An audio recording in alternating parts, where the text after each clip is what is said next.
Hello, friends. Welcome back to Word Search World, where learning new words is fun, relaxing, and exciting. Today's puzzle is all about time. We are learning the days of the week. Every day is special, and each one helps us organize our lives.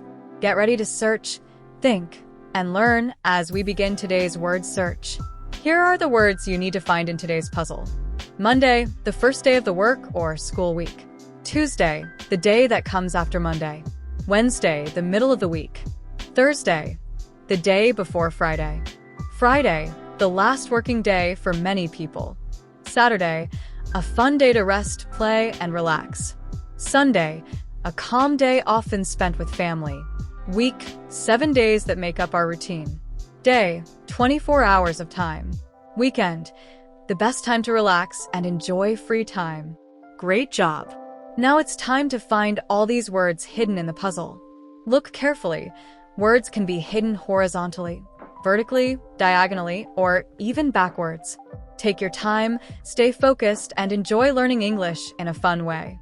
If you like this word search, don't forget to like, subscribe, and hit the bell icon so you never miss a new learning adventure with us. Thanks for watching. See you next time for another fun and educational word search.